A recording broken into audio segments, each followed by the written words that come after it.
My hands trembled as I pressed the cold metal against my own temple. I was ready to go, but I needed another minute to deal with the finality of it all. I wanted death, and I'd made damn sure the gun wouldn't jam on me. All I needed to do was to pull the trigger. "You don't have to do that," I heard a voice say. I jumped from my chair and swung the gun around the room in panic. As always, the motel room was empty. Save the ancient television and the moist bed, there was no one there.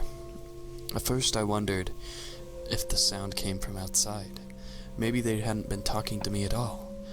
Once the initial shock had worn off, I sat back down. "Don't do it, Gary," the same voice said. Still, the room was empty. Who's there?" I stuttered. I stood back up and scanned the room. I basically spun around in circles as I tried to comprehend where the voice had come from. Then, as I prepared to finally end my own existence, I saw someone standing in the corner. He was a sickly, pale, elderly man with a thin frame. He was dressed in an impeccably tailored suit, and didn't seem the least bit fazed when I pointed my gun at him. In fact, he just smirked. Get the fuck out of my room," I demanded with a trembling voice. The man just gave me a peculiar look. "You're afraid of me?" he half-asked, half-stated. The question froze me in place for a moment. There was a strange man in my room that had seemingly materialized out of thin air, and he had the audacity to ask if I was afraid. "Why?" he continued. "I don't have any money or anything, but I'll fucking shoot you unless you leave," I said back. "What are you afraid of? What were you planning to do before I arrived?" "None of your business." "You are moments away from what you consider blissful death. What could I possibly do that frightens you?" He was right. Though I'd planned to kill myself, I was scared, not from death itself, yet something about the man just sent shivers down my spine. "Are you depressed? Is that why you want to leave the world behind?" he asked. I shook my head. "Yet you so desperately want to die." The fear I felt as he arrived had been replaced by a morbid curiosity. Something about his utterly calm appearance made it impossible to refuse his questions. I don't actually, You feel like you don't belong." These simple words sent a wave of sudden realization through my body. I'd thought about death a lot, but I could never pinpoint exactly why I wanted out. But as he uttered that sentence, I finally realized what I had wanted to escape from. My whole life, I've never once felt like I belonged in this world. Despite having good friends, a decent job, my life just always felt as if it was a crime. As weird as it might sound, I wasn't supposed to be there. Though it seemed so obvious then, I'd never been able to define it so clearly. That was it. That was exactly the reason. "How did you know?" "How did you know?" "Because it's a simple fact, Gary Widmore. You don't belong here." "I don't understand." "How can you be sure?" "If you desire, I can show you." I didn't have to respond. The man, whoever he was, could read me like an open book. I put the gun down and just stared at him. Then, with a simple touch, everything turned dark.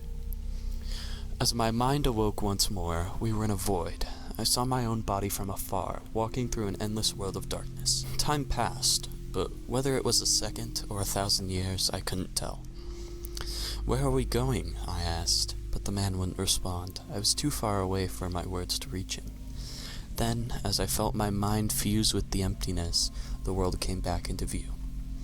It was a town or strange facility made solely out of gray concrete blocks. An emaciated woman sat down beside the dead body of a man. He lay there in a pool of dirty blood, with a slit throat appearing to be the cause of death. She cried over the loss of the man, but her eyes weren't fixated on the corpse. Instead, she wouldn't stop staring at a broken greenhouse full of dried-out plants and ruined vegetables. That was the only sound we could hear, the woman crying. In a world devoid of any sound, it was as if everything around her had been erased. No animals, no traffic, nothing. Beyond the concrete jungle, there was nothing save a barren landscape. The air was unnaturally dry, and the sun seemed to be hidden beyond a sheet of dark gray clouds. "Hello?" I tried to call out to the woman, but not a single sound emerged from my throat. "She can't hear you," the pale man said. I walked over to her and tried to put a hand on her shoulder. Well, I could feel her. I couldn't actually affect her in any way. She was like a solid object, and I had no power. "Where are we?" I asked. "Bunker number 108, the last human embryonic regeneration facility on Earth."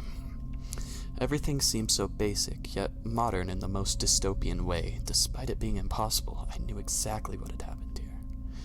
"We're in the future?" I asked. The man nodded. "And these people are the last of humanity."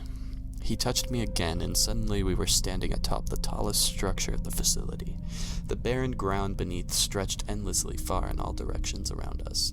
There was a depression of the ground far off in the distance, only containing small puddles of muddled water. It quickly dawned on me that it used to be the ocean, dried out and rid of all life. "This is your future.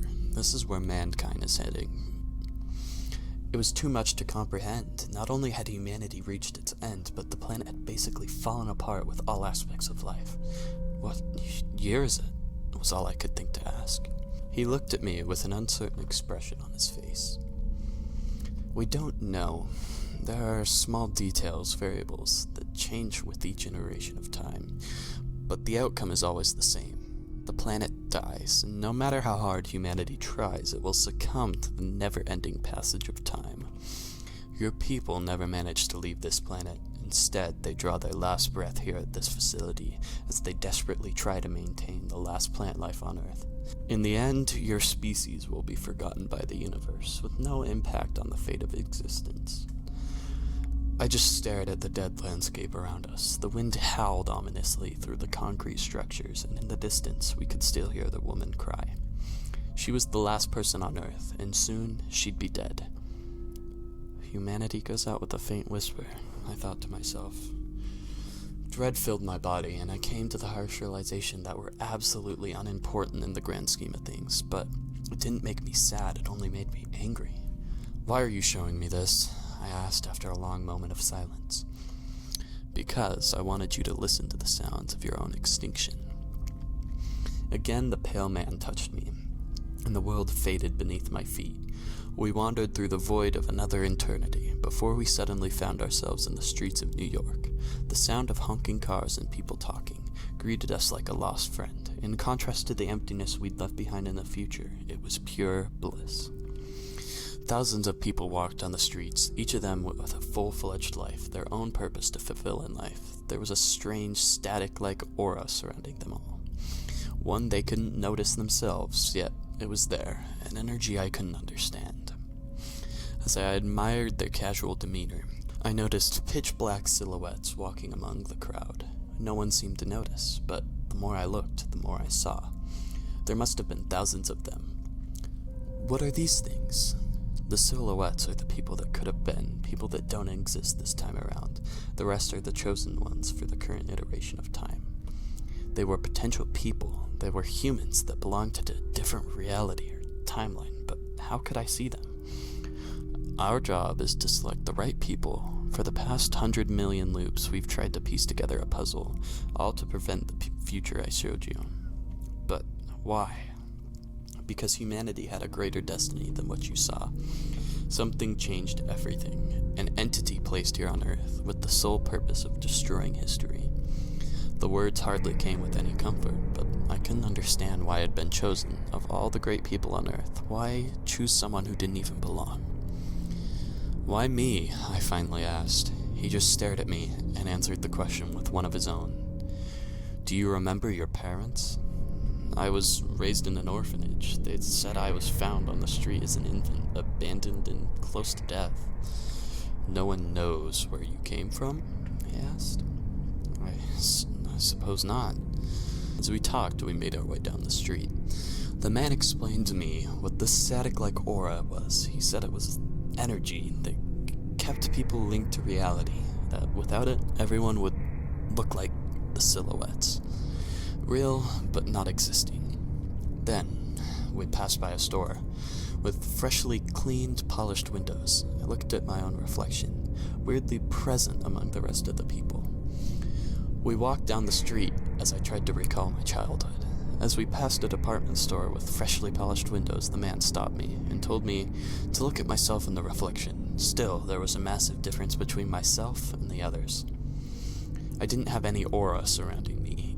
Even the man that had accompanied me through the bizarre trip had the same static around him. Why don't I have an aura? Because, unlike everyone else, you were never chosen to exist. In fact, until this very iteration, your presence on this planet remained unknown to us. You, Gary Whitmore, are an anomaly that needs to be corrected. The implication had a sinister undertone. I wasn't supposed to exist. How could they correct that fact? What does that mean? It means you have to be removed from time itself. Removed? Why didn't you just let me kill myself like I planned to? He sighed. It's not quite that simple. Your life has had an impact on people, the good, the bad, and the seemingly unimportant. It all contributed to the world as it is. We have to make sure you never existed. His words made me recall a quote by David Eagleman. There are 3 deaths. The first is when the body ceases to function. The second is when the body is consigned to the grave. And the third is that moment, sometime in the future, when your name is spoken for the last time. While the first 2 deaths hadn't bothered me at all, the idea of being forgotten by everyone was a horrifying one. Everything I've ever done, it'll all be erased, only if you accept.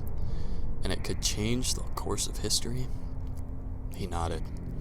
How does that even work? Are you just going to erase me or split my body into atoms? I don't really understand how that would work. You'd become one of us, an agent. Everything you've done up until this point will be forgotten and removed. But you'll still have an impact on the world. Since you went undetected from us, we're hoping you can do the same against whatever is trying to destroy history. There won't be any proof I existed? The man paused for a moment as he mulled over what to respond. You can leave behind one thing, a story, an artifact, a letter. It'll be yours, but no one will know where exactly it came from. Your name will be turned into a tale, but at least it won't be completely forgotten. It was better than nothing, but it bothered me. Do you accept? The man asked. I nodded.